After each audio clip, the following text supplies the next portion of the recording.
Hello, everyone. Welcome to the Legendary Leaders Podcast. And I am your host, Coach Vette Jett.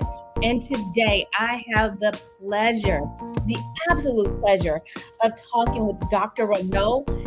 She's amazing. And we have just been kind of chatting behind the stage and back scenes. And when I tell you, she's already phenomenal. So I'm looking forward to this conversation. And I think you're going to be in for a great treat. So I'll let her introduce herself and we'll go straight into talking about leadership, education, her consulting business, just her years of experience, right? So if you don't know her, get ready because you're going to be in for a wonderful treat.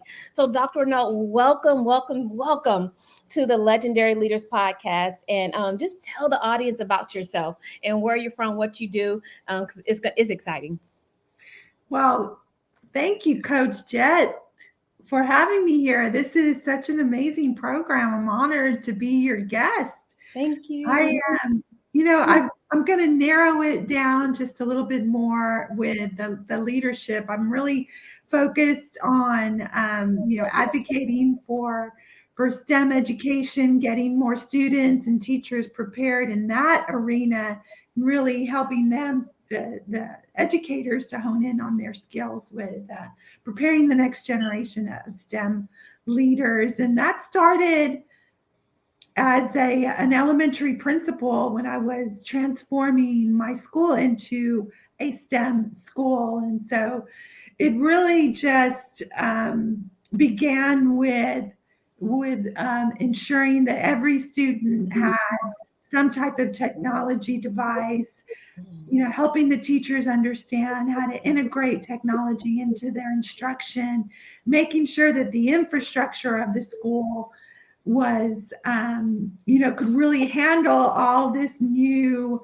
technology in the classroom. So that was a huge challenge. And but the most challenging part was the mindset and the curriculum, transforming all of that. And so we made it through that. We had an incredible elementary STEM school with a learning garden in the back, and from there went on into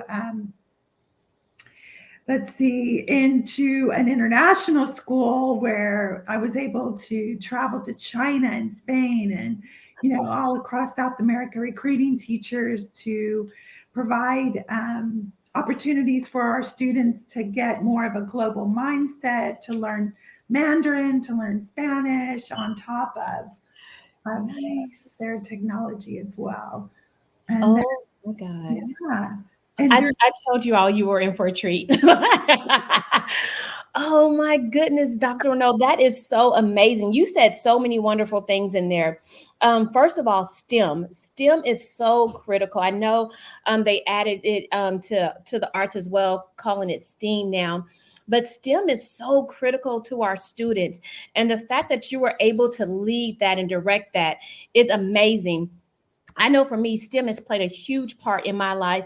Studying at the School of Aeronautics, just being able to tap in to that part of who I am and knowing that it does matter. And then the learning garden, that's complete. We have so much to talk about. You said so many great nuggets in there. But why is STEM so important to you, and why is that a valuable part of education in your opinion? um, I actually learned this from one of my students. We're always trying to figure out how to hone it in, how to figure out, within one phrase, what STEM means. And it's all about impacting and improving your own community. That's what engineers do. That's why it's important, is just figuring out how to improve your own community. What are things that we need to really change and improve, and then designing different ways to improve it. Oh, and I've never looked at it as community impact. That just changed the whole scope of why it's so critical that we really invest in STEM, and why our kiddos really need STEM in the school, and why everyone should have opportunity. And you said something I think is so valuable. to understand and to know that everyone needs a piece of technology, right? Because times are changing, they're moving so rapidly, and if we don't keep up with the technology, our scholars will be left behind. So that is amazing, Dr. Renaud. I love that. So tell us about going to these other countries. I think you said China, you said some other good countries in there. How did that initiative form and take shape? Well, it was all part of College Board and building relationships with some critical countries, but most importantly, it's building that global mindset for the students to get. We actually partnered with classrooms in Beijing and Shandong and Shanghai, and Wow. connected their students to our students and talking about different projects they're working on, and they actually problem solved on a few different projects as well. And so it's just, learning more, being more empathetic of Okay. understanding the life of our brothers across the world on the other side and what they're dealing with. And Oh, I love that. Oh my, I just had a conversation last week with one of my friends, and they were saying, and what you're doing right now is what they were saying, right? That diversity and inclusion should not be an initiative, but it should be a way of life. And for you to open up and be a part of opening up that mindset for our young people at an early age, right? So they could see people as who they are. Like for me, I grew up in California, so diversity wasn't a big deal for me, right? Because everyone was different from me and what I looked like. So it opened up my whole mindset. I always tell this story. After church, we used to have potluck, and we used to have everything. It was like an international thing. We had Mexican food, we had Chinese food, we had Filipino food, we had soul food. So I grew up loving pancit. I grew up loving chicken adobo. I grew up loving enchiladas, which is one of my favorites. So if anyone knows how to make some authentic oh my, I'm coming to your house, right?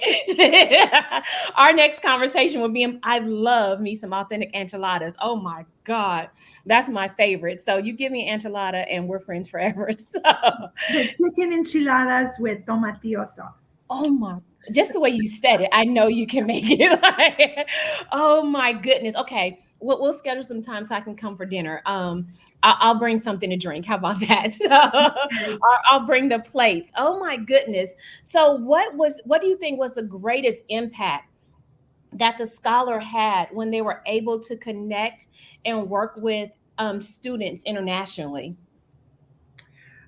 Just being more accepting of different cultures, and I mean there are some friendships that continued beyond the learning environment. Wow. um, and I think that was the best part of it, is just that the global mindset is so critical for these kids today to Mm, build relationships with people who don't look like them, wow. understanding their journeys and connecting with them. We're the same in so many ways, Oh, but yes. we're also different in many ways as So well. many, and I think our differences make us perfect and unique. And when we could delve into those differences, we can learn so much about one another. So how do you think we can change that, right, in the schools or in the underserved communities that may not have those same opportunities, or a person like yourself to drive those initiatives? How can we formulate that to change? Well, when you make that change, I mean, what I've learned in my journey is that you bring in your key stakeholders and see what they want as well. Like it Mhm. has to come as a collective need and want. What kind of children do we want to prepare for the future? I mean, what are these things that we want to make sure that they have, and what do we want to offer um, them? How do we want to help them improve and be successful when they go out into their careers? And so coming Ooh. up with those concepts collectively, and then making sure that the resources are there, um, Ooh. is the That is way. That is so powerful. And that leads me into something we were discussing earlier is your consulting business. Tell us a little bit about that and what drives that focus for you. It actually evolved from just the different organizations that I worked with, and as I transitioned over, they were still needing some additional support, and so it's mostly with school districts or nonprofits, just helping them build out programming, community outreach programming, or to enhance their own programming within their schools, within their nonprofits, and with a focus for these opportunities for underrepresented students is the big objective there. I like that. So, what do you think has been your greatest challenge, right, in forging these initiatives and getting the stakeholders to buy in, right? Because you said it best. The stakeholders are the key. And most times they're adults, right, that maybe have their own ideas or initiatives. So, how do you forge and bridge the gap with those stakeholders to really get them to buy in to what you see in your vision? I think it's mostly with understanding where the funding comes from. I mean, there are all types of grants, Mm. federal grants, state grants, National Science Foundation grants, and understanding how to connect that money to our mission, to what we want to create, and just I also help in that with the grant writing. Oh, really? Oh, wow. That's definitely the most challenging part, and I've actually participated and was awarded a few different grants. Congratulations. That is awesome. Starting back as an elementary principal and being able to get one-to-one devices for all of our students. Are So I'm you? going to give a quick shout out to Dr. Jane from Jibdiah Foundation in Wow. 2014 for that. Thank you. Oh, wow. Thank you, Dr. Jane. That is so awesome. And you said something that's so critical that grant writing is a big piece of getting the funding and the resources that these kiddos need in order to make sure that they have what they want. And then you said something else. You said you were a principal. Tell us about the principalship, because I am fascinated, one, by principals and APs and just the work that they do. What would you say your biggest success was as a principal? Oh, goodness. I'm thinking I'm going to go back to that learning garden. Oh, yes. That Okay. was the center of our community. Everything happened in that learning garden, from teachers taking, I would go in the classroom, I'm like, get the kids outside, take their notebooks. Yeah. We go sit in the learning garden and do your math, your science, your writing journals out in the learning garden, and having all kinds of community events. We even had uh, jujitsu classes out in the learning garden. But What? Are you serious? And I love that you said that. And I'm glad you brought that up again. So, how did you come up with the concept of a learning garden? Because I love that, right? And let me tell you why I love it. I never forget when I was in college, I had a professor, and I wish I could remember her name because I can't remember to save my life. But I never forget, she took us outside. It was a beautiful day in Atlanta. And she took us outside, and we were studying outside. That was the first and last time I ever remember on the college level, right, at a university professor doing that for us. But I'll never forget the lessons that she taught us outside, which still transforms my life to this day. So tell us, like, how did you come up with the concept of the learning garden?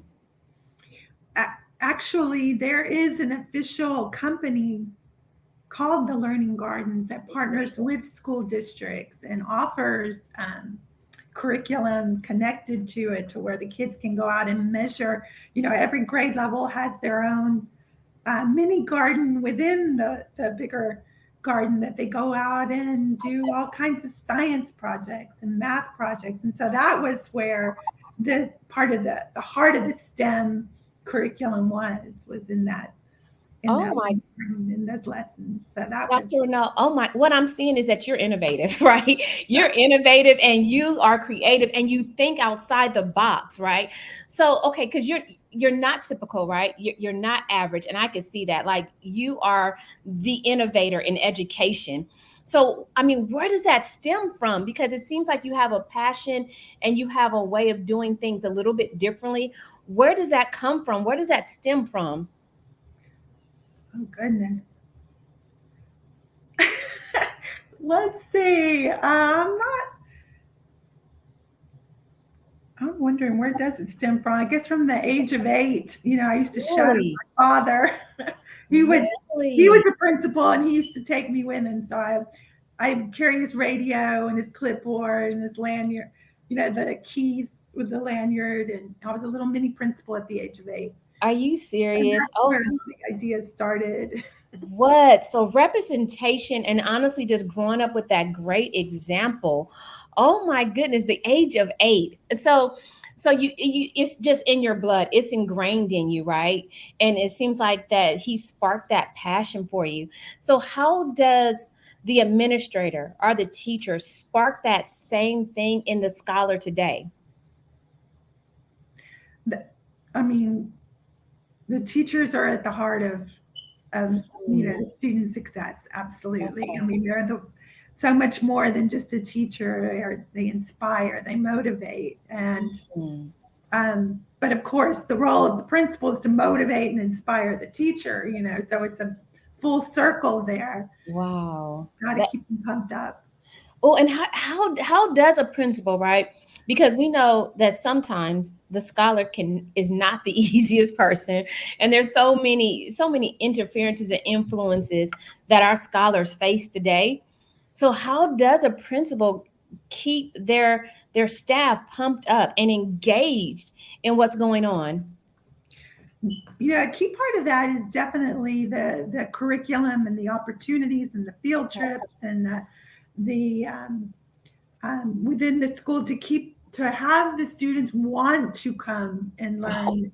And now what's really popular, especially in high schools, but to bring it all the way down, are the pathways to learning, the mm, pathways in the medical field, the pathways um, in cybersecurity or okay. in engineering, or in STEM. But it's all about, you know, it, so Dallas ISD right now has some of the most fascinating career and technology institutes there, where Really? students spend 2 or 3 days in the institute actually being a medical assistant or Really? dental hygienist, or they role play in there. They are the actual, they have this fascinating equipment in there. And Really? so they spend some days there and then they go back to the more of the academic world in their regular high school. And I mean, that, Wow. if I went to school today, it was,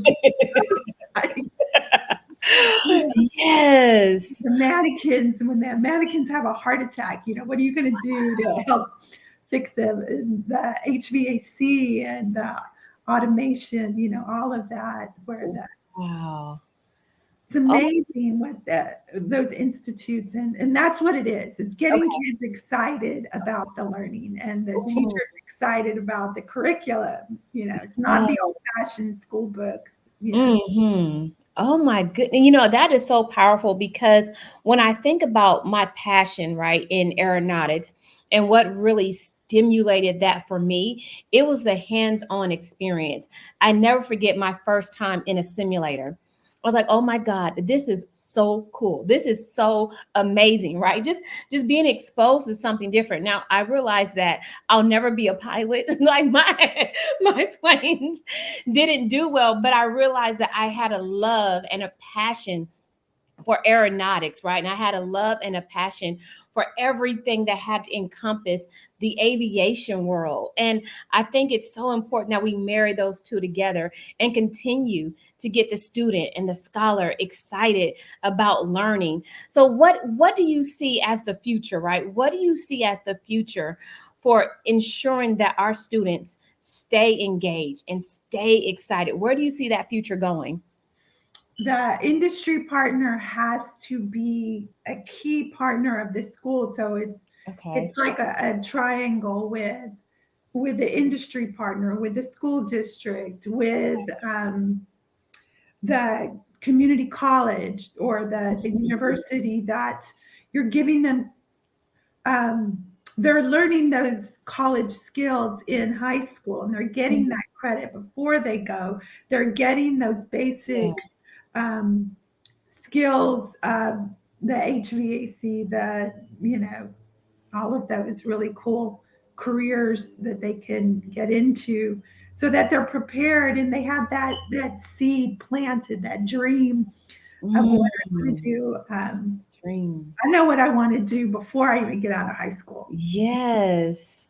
Oh, cultivating the dream, you know, because I think that's the inspiration to the future, right? Is having that dream. Of course, we're coming off of MLK Day. And I think the thing that makes MLK so phenomenal, that's just a legend to this very day, is because he had a dream. He had a dream that was bigger than himself, right?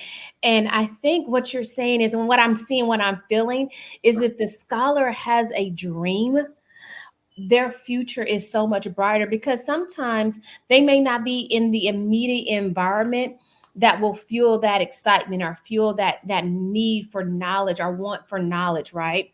But it's that dream that propels them forward. So what do you dream of?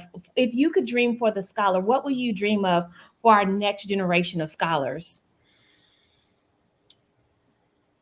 And I'm going to switch that dream into goals. All right, let's go for it. Let's go for it. Goals. Okay, I love it. So I used to work with a nonprofit called the Society of Hispanic Professional Engineers, and I would Mm, sit outside of the interview booths, 600 interview booths, with the university students getting their internships or their dream jobs, and they would be running out the exit door all excited. I just got hired by mm. Boeing, by Accenture, by all these big companies, and that to me was success. That was my um, satisfaction of Mm, prepared them for it. That's the end, not the end of their journey, because the okay. end of the journey would be, successful in their career as well. So it needs to travel all the way up in there. Mm, Um, so just a few thoughts on that. nice. Just setting the, and I like the way you reframe that, right? Making it a goal, because that way it becomes tangible and they could do small steps that ensure that they are obtaining that and that they're driving that forward. So what do you think strategically can enhance that goal mindset in the scholar, that they can implement strategic practices, right? What do you recommend? Well, it's for high school kids, it's sitting down with their counselor and really committing to that pathway, and mapping out which courses they have to take, which university courses they can knock out before they get there, and they can actually graduate. Today, they can actually graduate with an associate's degree Yeah. instead of just a high school diploma. They can have an associate's degree, and so it saves on money when you get to college, Yes. and it just really grounds them in a commitment. Now I'm here, so I know I can get to the next level. Nice. And Yeah. speaking of next level in college, I always ask this of those that have obtained the highest level of education. being the doctor, right? Actually, yesterday I started my another semester. I'm about a year and a half into my doctorate degree in strategic leadership.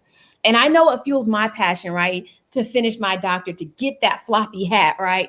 And to be Dr. Coach Vette Jett. So, what fueled your passion to get your doctorate degree at the highest level? What was your passion behind that? It was definitely part of it was just hearing that there was only 1% of Oh, Hispanic women that had their doctorate. That to me was like, and what? We gotta change that, and you're changing it. trying to, and just making a difference in education. Okay. You can. I see where the gaps are. I see Okay. what changes can be made, and Mm, just going out there and being able to do it now with now that I have my doctorate, my alumni, I have so many relationships that were built during that time, and it's just great to have those people just reach away. oh, that is powerful. And the fact that you said, and I mean, just the data and the statistics behind that, it's 1%. And you being that gap filler to make sure we can get that number higher, I think is so critical. I spoke with, I don't know if you've seen her, but she's on TikTok. That's where I found her, the Scholarship College Mama. And the reason I reference her is because a lot of people don't know that there's a way to go to school that is low cost or no cost. I know for me, the way I went to school is through the military. So thank goodness, shout out to the Army, right? Because it was my saving grace to being able to fund my education for free. And it was the thing that took me all the way through my bachelor's. And had it not been for that opportunity, Dr. Renaud, I have no idea how I would have paid for all this school, right? And come out with no debt. Like, and that, I think that's a lot of deterrent for students. And I like that you said, getting with a counselor, finding opportunities, finding ways to fill in the gap. And you said you see the gap, you understand the gap. What is maybe one or two of the largest gaps that you see right now? I think it's and now that I've been working with nonprofits, Mm, I see all the scholarships that they're offering out there. okay. So it's just an awareness of where these scholarships are and who they're being offered to and what category they're looking for. So it's accessing those resources. Okay. Awesome. I like that. And like, you know what, you said it, it's about the resources. And the more that we can publicize those resources, those opportunities, the better the optics will be, the better the statistics will be, that the 1% will hopefully increase to 2, 3, 4, and 5. So what is your biggest hope as we're rounding out our time together? I'm just astonished by you, right? You have so much, like they say, you have so much meat on the bone. Oh my goodness. I wish we had more time because I would dig even deeper. Because I know this, I know you're about to come with something really deep because you lean back and you think about it, said that's the doctor right there. The doctor is in the room and she's coming with this. So thank you so much for just delving into this with me. So what is one thing, if you could look back over your career as a leader in education, and you say, I wish I knew this before, um, but I know it now. What's that one thing you say you wish you knew before? Oh goodness. Um, I think getting my doctorate earlier. Oh, I waited pretty late in life, and I waited for someone to encourage me to mm, to plant the seed. And I'm like, why didn't I think of this before? oh my So goodness. I tell my kids that all the time. I said, I wish I had done it earlier, right? And like you said, I wish I had encouraged myself to do it. Oh my goodness. Dr. Renaud, we're almost to the end. So how can people find you if they want to know more about your consulting business, or if they want to work with you and talk with you? How can our listeners find you?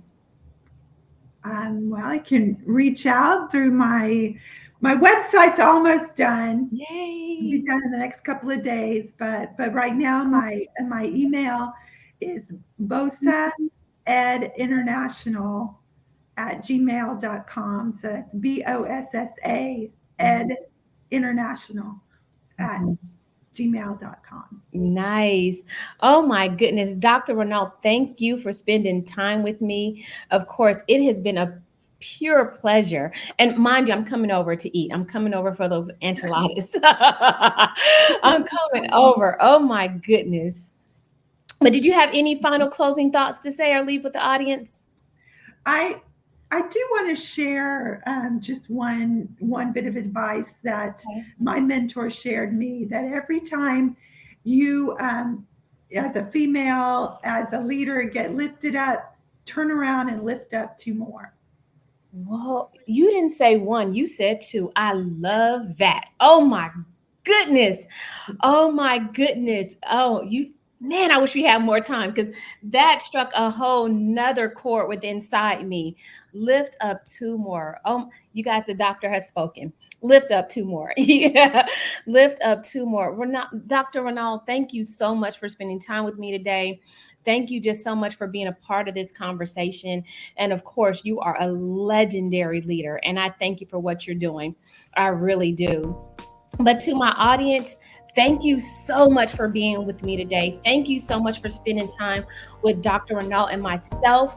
And as I always say, if you don't know what to do, and if you can't do anything else, whatever you do not be ordinary, be legendary. Whatever you do, when in doubt, be legendary. Don't be ordinary. Friends, have a great day, and we'll talk soon. Bye for now.